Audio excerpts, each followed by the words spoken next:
Hello student, welcome back to my channel.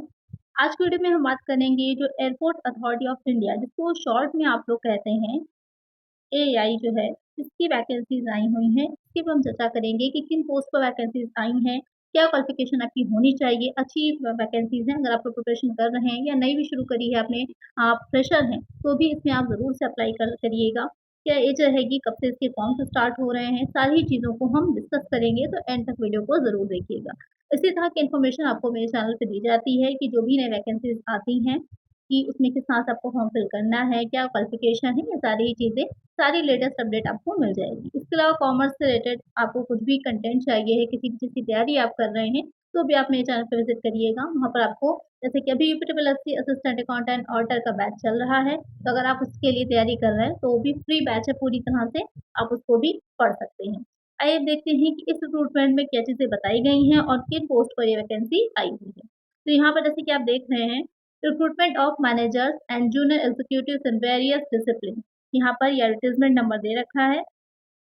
सबसे पहले देखते हैं कि वैकेंसीज जो हैं कितनी है और किस-किस फील्ड में है। तो मैनेजर की है यहाँ पर अलग-अलग, सिविल की है, इलेक्ट्रॉनिक की है, फाइनेंस की है। यहाँ पर टोटल बताया हुआ है 145 है, इंजीनियरिंग में, सिविल में 16 है, इलेक्ट्रॉनिक में 34 है, मैनेजर फाइनेंस में, इंफॉर्मेशन टेक्नोलॉजी की 5 है।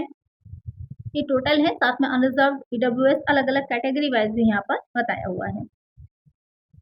और अलग-अलग मैनेजर में, अलग-अलग फील्ड में, आर्किटेक्ट है, लॉ है, तो आपने किसी भी फील्ड से कर रखा हो अपना ग्रेजुएशन, सभी के लिए यहाँ पर वैकेंसीज़ बताई हैं।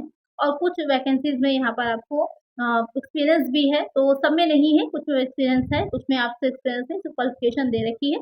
तो अभी आगे इनकी हम एलिजिबिलिटी जो रिक्वायरमेंट है वो चेक करेंगे, तो वहाँ पर आपको बताया जाएगा। इसमें मैनेजर कॉर्पोरेट कम्युनिकेशन में 2 वैकेंसीज़ हैं। जूनियर एग्ज़ीक्यूटिव, यहाँ पर जितने भी आप जूनियर के वैकेंसीज़ देख रहे हैं, पोस्ट देख रहे हैं, इसमें से किसी में भी आपको एक्सपीरियंस नहीं माँगा गया है। तो यहाँ पर फाइनेंस में 36 टोटल है, 13 क्या है अनरिज़र्व्ड की हैं, बाकी अलग-अलग दे रखा है। जूनियर एग्ज़ीक्यूटिव लॉ की हैं, 6 पोस्ट हैं टोटल, 5 यहाँ पर अनरिज़र्व्ड में ही हैं। जूनियर एग्ज़ीक्यूटिव ऑपरेशंस की 79 पोस्ट हैं। Junior executive survey and a, cartography में 8 पोस्ट है, इसमें से 5 जो हैं वो अनरिज़र्व कैटेगरी में हैं। तो ये कुछ आपकी वैकेंसीज़ दे रखी हैं। उसके बाद यहाँ पर आ जाता है कि क्या एजुकेशनल क्वालिफ़िकेशन होनी चाहिए आपके पास, साथ ही साथ मिनिमम रिक्वायर्ड वर्क एक्सपीरियंस, क्योंकि मैंने आपको पहले ही बताया था कि कुछ में वर्क एक्सपीरियंस माँगा गया है, कुछ में नहीं माँगा गया है। तो जैसे कि यहाँ पर मैनेजर, अगर आप सिविल में देखेंगे, इंजीनियरिंग में, तो सिंपल सी बात है, बैचलर डिग्री इन इंजीनियरिंग ही होना चाहिए या फिर आपने टेक्नोलॉजी इन सिविल कर रखा हो। यहाँ पर आपको post qualification work experience of 3 years in the field of civil engineering, आपके पास क्या होना चाहिए, 3 साल का एक्सपीरियंस मैंडेटरी है। यहाँ पर इलेक्ट्रॉनिक के लिए भी आपके पास इंजीनियरिंग की डिग्री होनी चाहिए, यहाँ पर भी 3 साल का एक्सपीरियंस माँगा गया है। फाइनेंस की अगर हम बात करें, तो masters in business administration with specialisation in finance, masters in business administration यानी कि एमबीए की डिग्री की यहाँ पर बात हो रही है। एमबीए किया हो आपने किसमें, फाइनेंस में, या फिर post graduate diploma in management with specialisation, या फिर आपने पीजी कर रखा हो मैनेजमेंट से।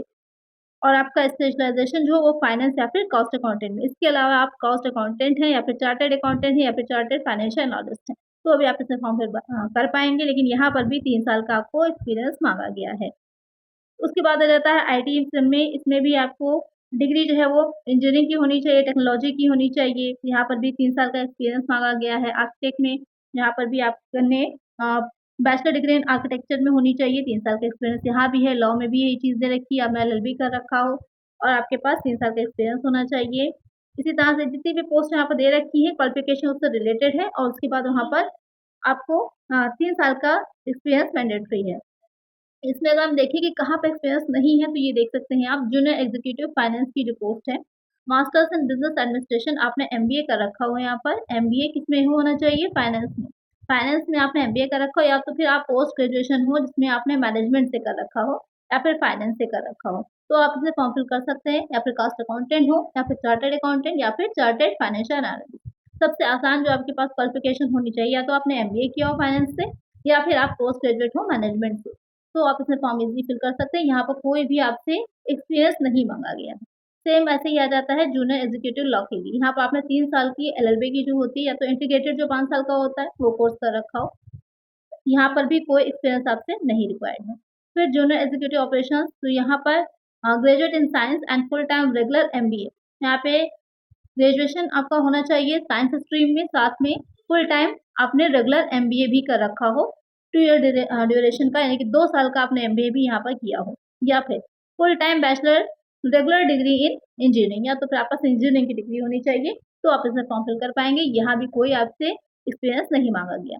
फिर जूनियर एग्जीक्यूटिव जो है, इसमें आपकी बैचलर डिग्री इन इंजीनियरिंग होनी चाहिए, या फिर टेक्नोलॉजी में, सिविल में, या फिर मास्टर्स आपने कर रखा हो साइंस में, ज्योग्राफी में, masters in remote sensing, geography information system, तो आप इसे फॉर्म फिल कर पाएंगे। और यहाँ पर भी कोई भी आपसे एक्सपीरियंस नहीं मांगा गया है।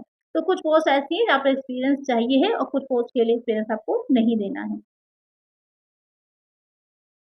उसके बाद आ जाती है एज लिमिट। एज लिमिट कितनी है यहाँ पर?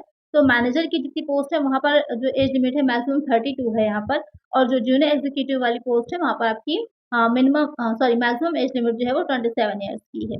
उसके बाद यहाँ पर अलग अलग रिलैक्सेशन भी दे रखा है, तो आप लोग देख लीजिएगा, जैसे भी आपकी रिक्वायरमेंट होगी, जिस भी कैटेगरी से आप लोग बिलोंग करते होंगे उसके अकॉर्डिंग आपको मिल जाएगा। ये नोटिफिकेशन अगर आपको डाउनलोड करना है तो मेरे टेलीग्राम चैनल से आप लोग डाउनलोड कर लीजिएगा। टेलीग्राम चैनल का लिंक जो है वो कमेंट सेक्शन में पिन कर दूंगी, तो वहां से आप लोग ज्वाइन कर सकते हैं, या फिर डिस्क्रिप्शन में भी आपको मिल जाएगा। इसके अलावा इसकी ओपनिंग डेट कब है, यानी कि कब से स्टार्ट हो रहे हैं एप्लीकेशन, तो 8 अगस्त से इसकी जो है वो स्टार्ट हो रहे हैं फॉर्म, और क्लोजिंग डेट इसकी जो है वो 7 सितंबर रहने वाली है। तो उससे पहले आप लोग फॉर्म फिल कर लीजिएगा, और इसकी जो एग्ज़ाम होता है बहुत ज़्यादा डिले नहीं होता है, बहुत ज़्यादा टाइम आपको नहीं मिलेगा। इसलिए अगर आप तैयारी कर रहे हैं अपनी और इसमें फॉर्म फिल कर रहे हैं तो अच्छे से तैयारी अपनी शुरू कर दीजिए। पे स्केल इसका क्या रहने वाला है? अगर मैनेजर की बात हम करें तो यहाँ पर 60,000 से 1,80,000 तक, और जूनियर एग्जीक्यूटिव की बात करें तो 40,000 से 1,40,000 तक जाएगा। उसके बाद आ जाता है कि सिलेक्शन कैसे होना है यहाँ पर। तो सिलेक्शन कैसे होगा? Candidate should carefully read the important instruction before filling the application form and ensure that he she fulfills the eligibility.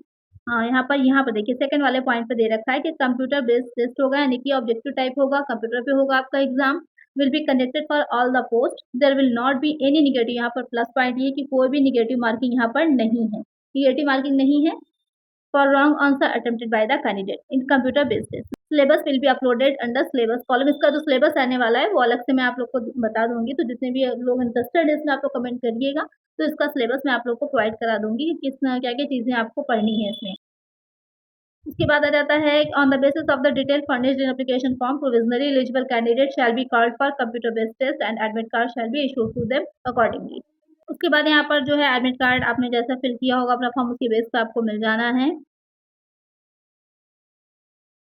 उसके बाद यहाँ पर बता रहा है कि for the post manager applicable application verification will be followed by the physical measurement test. अगर आप फायर सर्विस के लिए यहाँ पर मैनेजर का फॉर्म फिल कर रहे हैं तो वहाँ पर फिजिकल मेजरमेंट भी होगा, वो बताया हुआ है।